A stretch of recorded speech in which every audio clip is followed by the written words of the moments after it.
Muitas pessoas não fazem certas coisas porque não acreditam que tem o potencial para aquilo. Muitas pessoas não revelam o amor ágape porque não entendem que o amor ágape está sobre suas vidas. Quem está entendendo? Então, gente, você crê que Jesus o ama? Talvez você diga que não, ou talvez você diga que sim, mas que não tem sentido esse amor intensamente no momento. Esse amor ágape é o amor de João 3,16, porque Deus amou o mundo de tal maneira que deu seu Filho unigênito para que todo aquele que nele crê não pereça, mas tenha vida eterna. Esse amor é o amor que é capaz de doar um filho para morrer na cruz por gente errada, que nem a gente. Hoje é uma guerra para estudar, uma guerra para formar um filho. Pagar uma escola boa é caríssimo. Mas o menino tem que fazer inglês, mais dinheiro.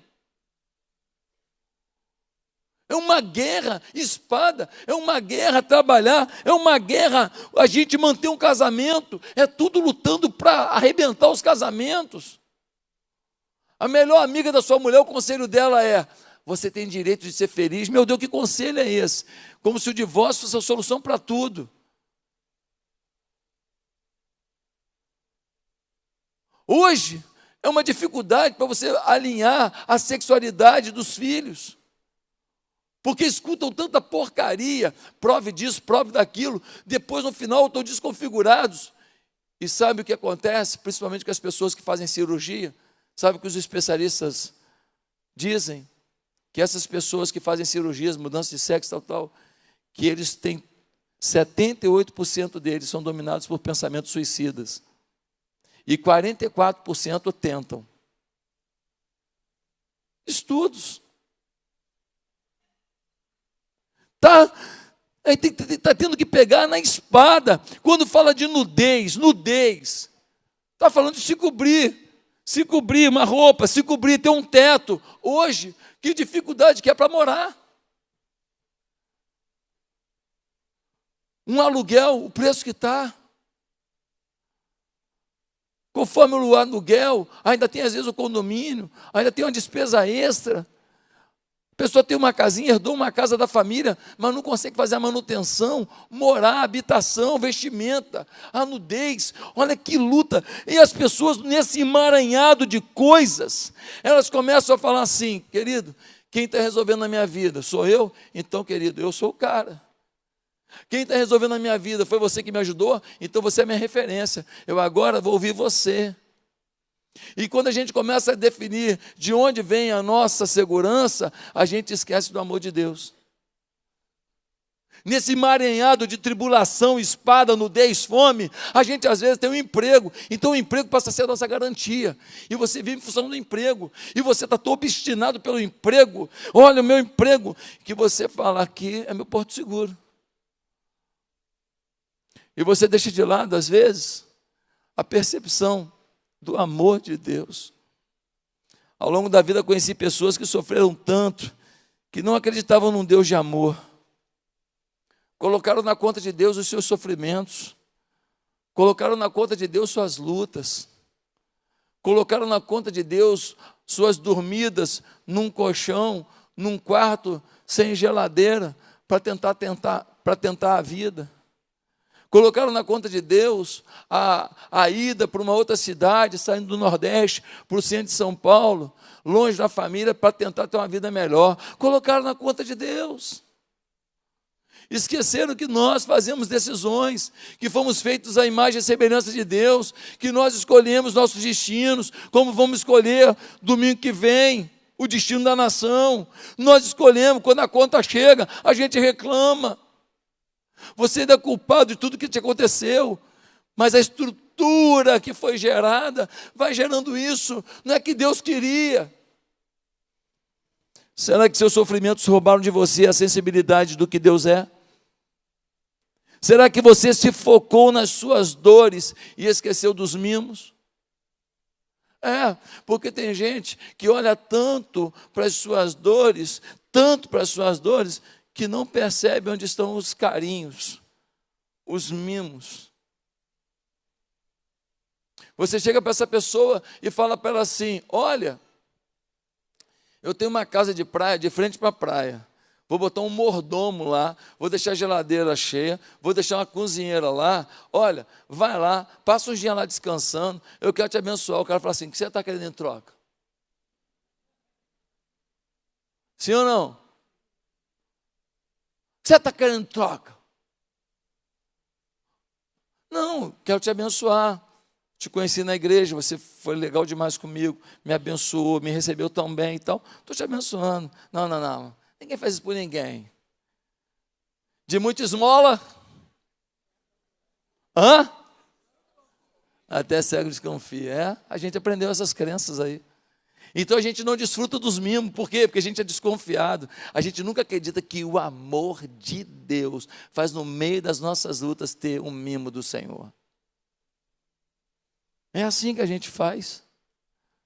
Segundo lugar, o que separa o homem do amor de Cristo?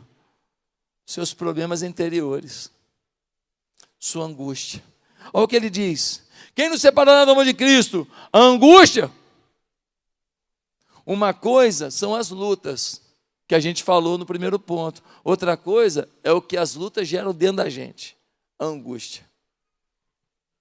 Uma coisa é a luta da nudez, a luta da espada, a luta da tribulação do dia a dia. Outra coisa é o que isso vai gerando dentro de mim. Às vezes, a gente vai ficando tão machucado, com tanta tristeza, que a gente não consegue perceber que Deus nos ama. A insegurança quanto à solução dos problemas existentes leva a um desespero em muitos momentos. Independente de ter saúde ou de não ter, de ter dinheiro ou de não ter, de ter cultura ou de não ter. Querido, more você num casebre, more você numa mansão, um dia sem banho você fede.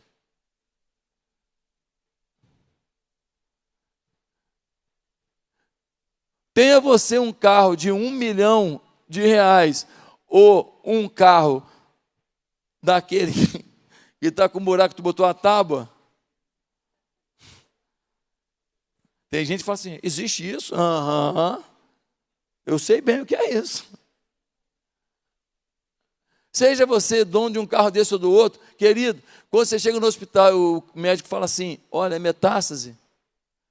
Desespero é igual. A luta é igual. Seja você um analfabeto ou portador de 3 doutorados e 2 pós-doutorados, na hora que um filho está enfurnado na droga, você geme de dor do mesmo jeito. Você é gente. Mas quando você olha para as coisas que você tem, para as coisas que você conquistou, para os diplomas que você alcançou, para o reconhecimento que te deram, você muitas vezes não percebe a sua humanidade. E aí você não trata as angústias que você vai acumulando. E essa angústia faz você não perceber o amor de Deus, mesmo tendo tanta coisa que Deus te deu, mesmo tendo tanto presente que Deus te deu. Eu morava em Ipatinga, uma fase da minha vida em Ipatinga, eu morei de frente para uma vila. E nessa vila, no final da vila, tinham famílias muito carentes. E tinha uma moça muito nova, tinha 3 filhos. Mas eles eram muito pobres e aquela menina, eu acho que ela nunca foi num salão de beleza. Ela nunca fez uma unha.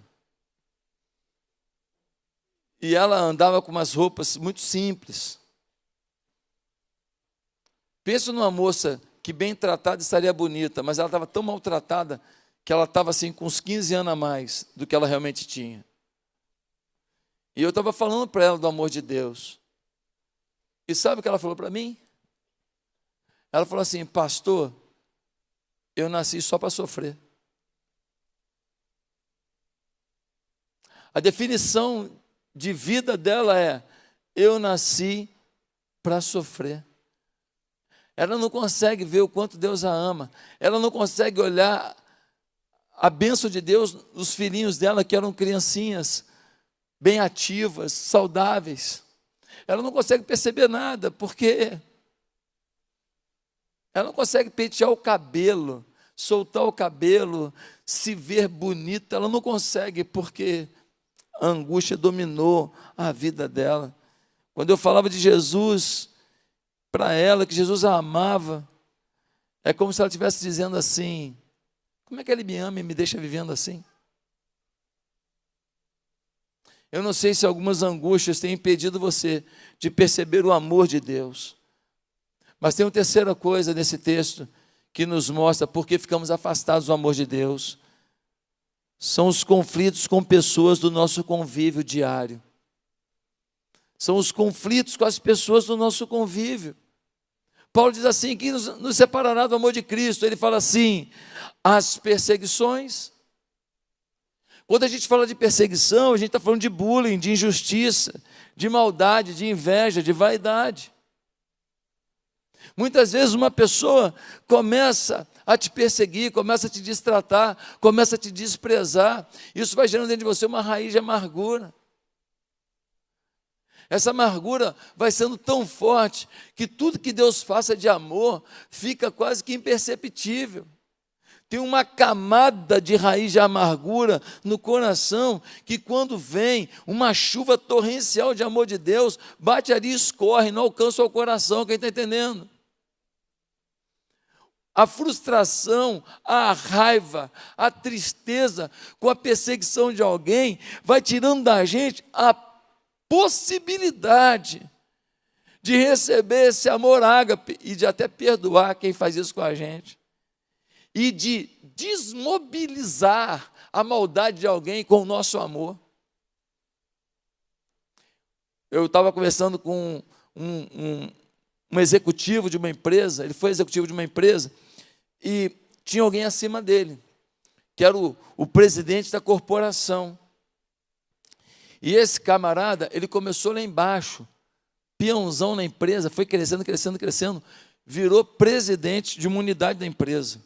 Se tornou um cara top, ganhava muito dinheiro, muito dinheiro. Só que ele e o chefe geral das empresas, eles tinham alguns acordos e eles faziam muita molecagem, mulherada, bebedeira, prostituição e tal. E também faziam algumas coisas por fora e ganhavam dinheiro extra em cima da empresa, de forma desonesta. Só que a vida desse camarada estava um inferno. E um dia ele tentou se matar. Cheio da grana, cheio de bens, e por dentro um inferno. Ele quis se matar. Conseguiram tirar ele daquele momento que ele ia se jogar pela janela. E aí a secretária, que era crente, levou um pastor lá, amigo meu.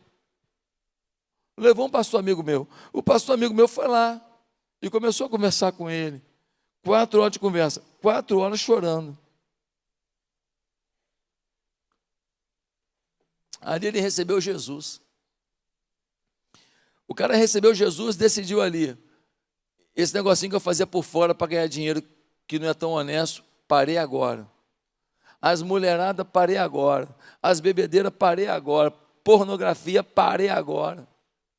E o cara mudou de vida. Um dia, o presidente da corporação foi lá, marcou uma reunião com ele lá, foi lá, botou ele numa sala, meteu o dedo na cara dele, falou tudo que você não quer ouvir. Quem você pensa que é?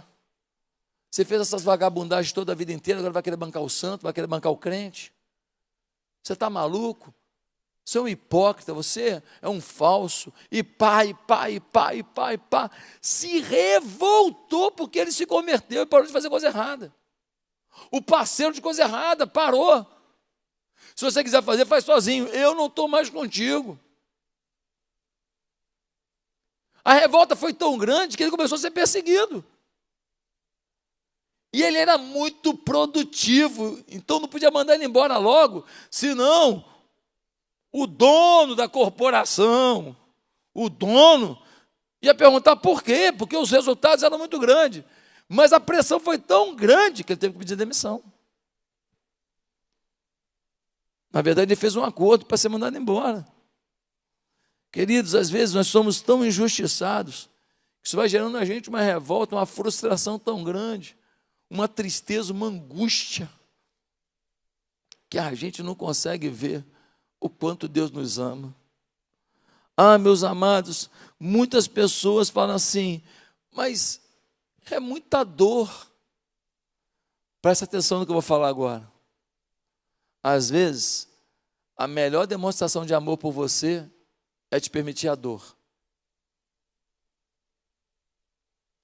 Às vezes, a maior manifestação do amor é justamente te deixar na dor. Eu me lembro do Ronaldo Fenômeno dando uma entrevista e ele falou assim, olha, algumas pessoas disseram já que pena que eu tive tantas lesões, porque a minha carreira teria mais tantos gols, teria mais tantas conquistas, teria mais tantos isso, tantos aquilo. E as pessoas falam, e realmente, eu acho que de repente eu poderia ter tido mais vitórias, mais títulos, mais tempo de carreira, mais dinheiro. Mas ele fala assim, porém eu não trocaria nenhuma conquista por essas dores que eu passei. Porque foram elas que me permitiram ser melhor. Em outras palavras, ele estava dizendo, se eu fosse só vitória, só vitória, só vitória, o moleque com 16 anos estava na seleção brasileira, eu ia estar investindo num rumo de vida que não era o melhor. Eu estaria priorizando uma coisa que não seria melhor. Eu estaria achando super importante alguma coisa que não é melhor. Mas quando eu estava nas dores, eu repensei coisas da minha vida. Às vezes a tua dor é o amor.